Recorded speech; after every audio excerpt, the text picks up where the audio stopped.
Hello and welcome to my channel, Crimelands.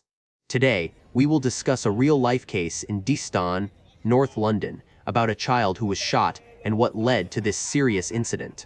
On the evening of Wednesday, May 29, 2024, the atmosphere in Kingsland High Street, Dalston, North London, was filled with peace. The soft golden light from the street lamps covered the restaurants and cafes. The street was bustling with families and couples enjoying a late dinner. As part of the bustling yet familiar rhythm of London, the sounds of city life, the passing cars, children's laughter, the clinking of dishes all blended together to create a warm and serene feeling. Amidst this crowd, there was a 9-year-old girl from Birmingham standing in front of the ice cream counter at Evan's restaurant. Her bright eyes sparkled with joy as she pondered over her favorite flavors, torn between dark chocolate and vanilla. It was such a simple, yet vibrant moment, as if life was nothing more than sweet moments shared with loved ones. Families, couples, and children, like this girl, were enjoying the simplest pleasures of life, unaware that darkness was slowly creeping in, ready to tear apart this peace. With each step on the street, the dinners seemed uneventful, as though everything was still going on normally. But for one person, everything was not as it seemed. Javon Riley, a stranger sitting opposite the restaurant, kept his eyes fixed on everyone walking by, every step, every movement. He did not see the innocent children, the loving families. He saw only a target, a plan, a preparation for what he called a mission. Riley was a man with a plan mapped out in his head. Everything seemed to have been meticulously calculated. But just as he focused all his attention on his calculations, something he couldn't predict happened. It was the moment when an innocent child, in the midst of her little joy, would face a shock that no one could have anticipated.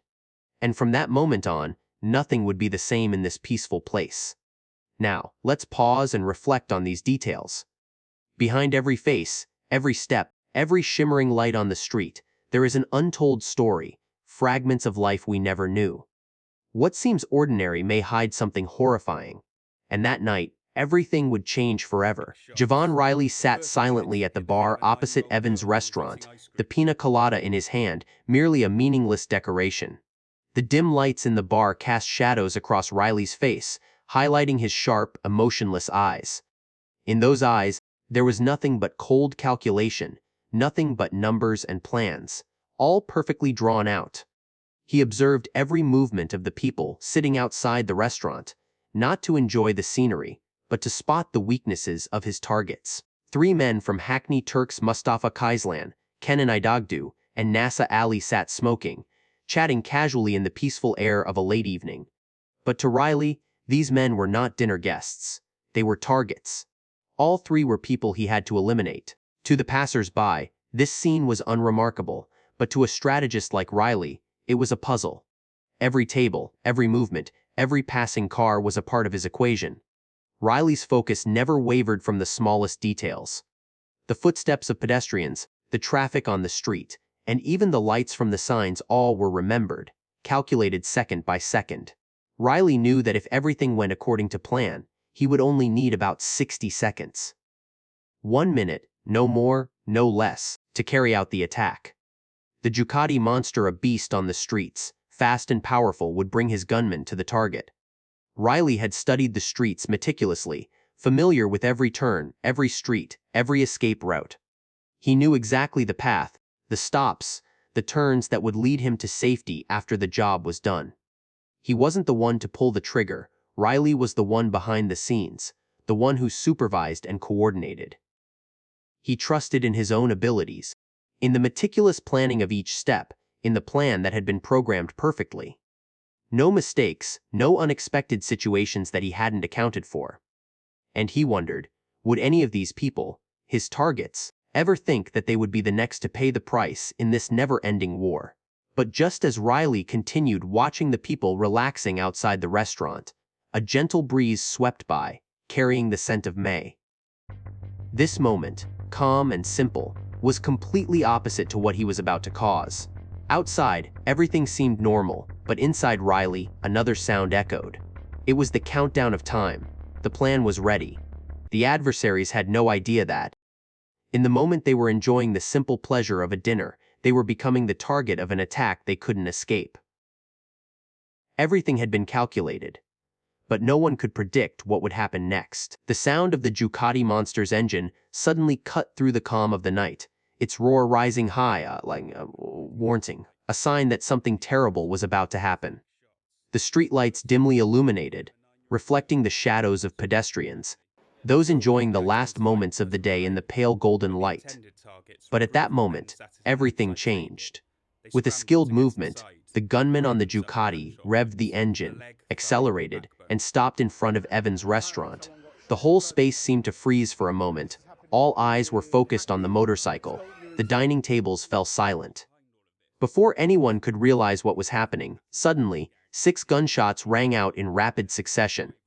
The first shot shattered the air, the sharp sound of metal colliding with the air.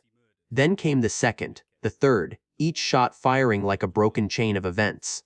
Mustafa Kaislan collapsed at the table, blood pouring from his back, spreading in red puddles. Kenan Idogdu and Nasa Ali didn't have time to understand what was happening. One shot hit a thigh, another in the leg. They fell to the ground, screaming in pain, as plates shattered into pieces, like the breaking of a world they had lived in. No one could react in time. The scene was like something out of an action movie, but this was real, a terrifying reality. Pedestrians ran in panic, rushing into the restaurant, dodging bullets that whizzed past, screams echoing from all directions, tearing apart the peaceful night. A strong gust of wind blew through, sweeping everything into chaos. No one remained calm. Everyone scrambled to find safe shelter, protecting themselves. Inside the restaurant, everything seemed to change in an instant. The 9-year-old girl, with her innocent smile, still sat at the table, the cool ice cream in her hands blending with the gentle evening air. But all that peace vanished in a split second. A stray bullet pierced through the window and flew inside the restaurant. No one had time to react. The bullet lodged into the girl's head. Blood began to spread across the white dress she was wearing. In that moment, all life seemed to stop. Her father rushed over, clutching his daughter tightly, his eyes wide with panic. The father's cry for help mixed with the screams around them. The scene became blurry, hazy, as if time had stopped. The little child, an innocent soul with no connection to this war, lay there, in her father's arms, as the red blood slowly stained the restaurant floor. The whole space seemed to be engulfed in a nightmare. No one could imagine that an innocent child was paying the price for a battle she had no part in. The criminals had executed their meticulous plan, but they hadn't accounted for one thing: an innocent child would become the victim of this shooting. The cold-blooded criminals had left, leaving behind bloody corpses and a child fighting for her life. The scene inside the restaurant now felt like a nightmare. As the gunshots ceased, the air became heavy, vague. The people inside the restaurant were panicking. No one had the presence of mind to think clearly. Chairs were thrown outside, tables overturned, plates shattered underfoot. The screams, the agonized cries of those who witnessed this horrific scene echoed, like the reverberations of despair. The air was now filled with the scent of gunpowder, fresh blood, and indescribable confusion. Amidst the crowd scrambling to escape, a family, the father and mother of the 9-year-old girl, rushed toward their daughter. They didn't think of their own safety, only knowing they had to reach her, to save their beloved child. The girl lay there, her face still bearing innocence, but the red blood was spreading around her, staining the restaurant floor.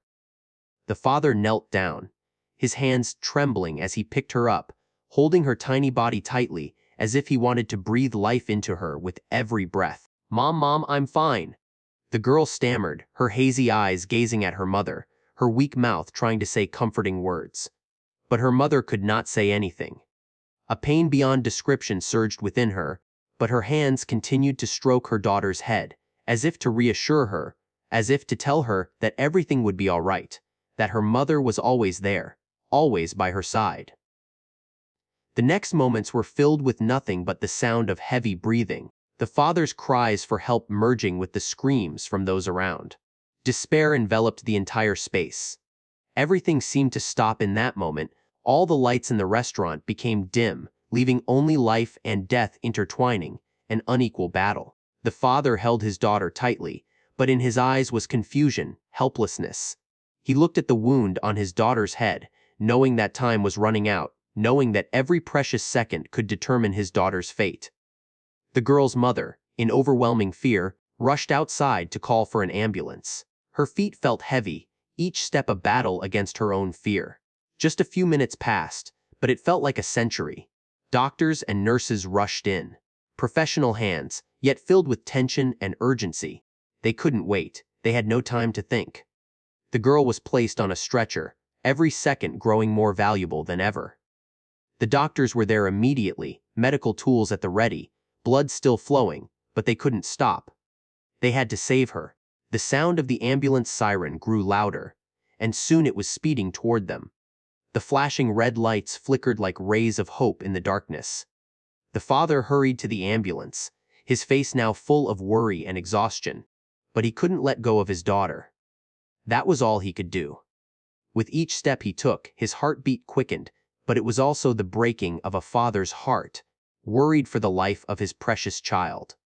But in that moment, as the ambulance sped away, amid the noise of the city, amidst all the chaos, one could not forget that a child was fighting for her life, caught in a battle that had nothing to do with her. And that was the deepest tragedy of this attack. The police didn't have much time. When the shooting occurred, investigation teams were immediately deployed. The heart of London was beating fast, and its protectors couldn't allow this darkness to continue to overshadow it. Forensic specialists arrived at the scene, plastic bags and gloves ready. Each fragment, each trace had to be meticulously collected. They knew that in a case like this, even the smallest detail could unlock an entire world, leading them to the perpetrator. Every shard of broken glass was placed into evidence bags, every bullet carefully examined and marked. Every step the police took was carefully calculated, leaving no room for haste. Broken plates, blood stains on the floor, each one was an important clue. But only a few understood that not all evidence could be seen with the naked eye. With CCTV cameras scattered throughout the streets, from stores to doorways, the police began to review each video clip. They knew that even the briefest moments could hold crucial images. Faces flashing by, cars passing through the dark, everything could be the key to finding the killer. These silent, lifeless film frames now became vital tools in the investigation. Then, a crucial detail emerged. The image of the Ducati monster, speeding through intersections and alleys. It had stopped in front of Evan's restaurant. Just at the moment, everything turned chaotic. The police quickly identified the motorcycle as the gunman's vehicle, and soon after, an image of a Nissan Duke appeared on the surveillance camera.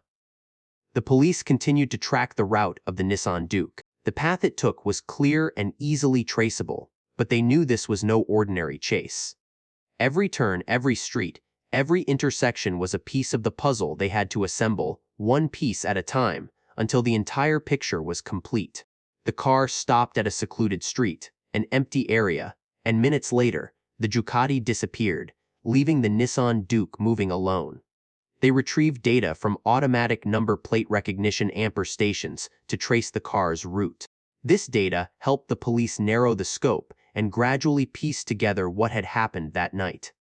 The evidence wasn't just in the broken glass or blood traces, but also in the digital data, the lifeless numbers that could point to the criminal's path. But the most important thing wasn't the physical or technical clues. What mattered were the people behind this case. The police, those working tirelessly through the night, not just for justice, but because they knew that behind every case, every clue, there was a family waiting for answers. A family that had lost their beloved child, and the others, the witnesses, the victims of this attack, were all enduring the pain. These things couldn't be clearly seen in the CCTV images or phone data, but for each police officer, that was the reason they worked tirelessly, leaving no stone unturned. They weren't just searching for the criminal, they were seeking justice for the innocent victims, for the family of the 9-year-old girl, for all those who had witnessed this horrific scene. Javon Riley considered himself a strategist, always 3 steps ahead in every situation. To him, life was a game of chess, and every move had to be carefully calculated. He had learned from the great criminals, like Omar Little in the series The Wire, who always evaded enemies through vigilance and perfect calculation. Riley prided himself on his ability to control every situation, always thinking of himself as the smartest among the criminals, always one step ahead of everyone. But this overconfidence created a deadly flaw in his plan. Riley believed that by burning the cars, destroying the evidence, and using untraceable vehicles, he would easily escape the punishment of the law. But he didn't account for one simple, yet crucial thing in today's world: digital surveillance. CCTV cameras, phone data, automatic number plate recognition systems, all of these were indispensable links in the investigation process. Riley didn't realize that in a city like London, every step he took, every movement he made, could be recorded. Every call, every message, every trip could be tracked. And it was his arrogance, his blind trust in his ability to escape, that led him to overlook the fact that he was leaving behind traces that couldn't be erased. Riley's mentality, though intelligent and cold, was tainted with an uncontrollable arrogance. He thought he could get away with everything, thinking that with meticulous planning and detailed calculations, he would always stay ahead of those chasing him. But he forgot one thing: no plan is perfect, and there is no such thing as perfection in this world. When interrogated in court, Riley displayed a cold demeanor, but no one could deny that deep inside, fear was growing. His testimonies were contradictory, not matching the evidence the police had collected. His explanations for the events changed every time, each version adding another layer of deception, as if he was trying to build a story that fit the evidence the police had found. But it was these inconsistencies that made his lack of honesty all the more apparent. Every time Riley tried to justify himself, it was another moment where he lost himself. Each word he spoke made the contradictions in his testimony clearer than ever. To Riley, this was like a game. But to those around him, it was an indelible pain, an irreplaceable loss. The victims who were shot, the 3 members of Hackney Turks, were not innocent, but they were still human beings, with families, friends, and lives that no one deserved to have stolen from them. And the 9-year-old girl, the victim of the stray bullet, could never understand why she had to endure such a fate. While Riley believed he could escape everything, it was the small mistakes that led to the greatest failure of his life. Riley didn't realize that his own smugness had made him forget that life isn't just about cold calculations and strategic moves. Behind every action, every event, there are real people affected, real lives torn apart, things he could not control, mistakes he could never fix. Justice never sleeps. Even when darkness envelops everything, even when the crime seems to have passed, there are still determined hands relentlessly seeking the truth, seeking justice. And when all the clues have been gathered, when the irrefutable evidence has been presented, the day of justice comes. It is the moment Riley must face what he has caused, with no escape left. On August 10, 2024, at the Old Bailey Court, the tension in the air was palpable. All eyes were on Riley, sitting there, his eyes weary, his face no longer bearing the confidence he had tried so hard to maintain throughout the trial. He was no longer the clever strategist, the man 3 steps ahead. Now, he was simply a man called to face the law, a man confronting the mistakes and crimes he had committed. Prosecutor James Mulholland, with his experience and firmness, led the trial with meticulous attention and unwavering determination. He not only presented physical evidence, but also exposed the contradictions in Riley's testimony. Recorded conversations in the car, CCTV footage showing Riley evading and trying to build a story without anticipating that the digital details would expose him. Even the smallest bits of information became irrefutable evidence, leaving Riley no way out. But beyond these evidences, Mulholland also particularly emphasized the price that Riley had to pay for his actions. He didn't just criticize Riley for the crimes he committed, but also highlighted the cruelty and coldness in the way he can treated also the influence victims. whether you're allowed to travel. Not only the If the 3 charges gang are members minor or attacked, but non-violent, the the innocent court may be more lenient like the regarding 9-year-old travel. girl, are However, the for ones who had serious to or pay the violent highest crimes, price in the travel criminal game restrictions are violence often that stricter created. to ensure the defendant When remains the court available for pronounced the court sentence, proceedings. the room For seemed to example, freeze. misdemeanor offenses. Everyone Defendants looked faced toward with Riley, misdemeanor who bowed his charges head, may no have longer more with any freedom to travel, arrogance, depending but on the with judge's failure and ruling and regret the that he nature of could the not crime. deny 34 years. Felony charges. That was For his more sentence. serious crimes, such as But it could felony never offenses, erase the travel is harm he typically had restricted caused to to the prevent victims, flight risks. especially to the A bondsman 9-year-old in girl, Nevada City who would can carry help with the wounds that specific could never travel be restrictions erased based throughout on her your life. charges and ensure But you in that fully moment, understand the when conditions justice was of served, your bail when the verdict agreement. was read, it wasn't just the end of this case, but a reminder that no crime can hide forever in the darkness. No matter how much Riley tried to erase all traces, no matter how confident he was in his ability to escape, in the end, justice would find its way, and criminals would have to pay for their actions. Outside the courtroom, the family of the 9-year-old girl quietly waited. Even though justice had been served, even though the sentence had been handed down, the pain could not be erased. The girl was still fighting with the wounds and trauma the attack had caused. But at least, in that moment, they knew that no one could ignore the truth, and justice had finally stood by their side.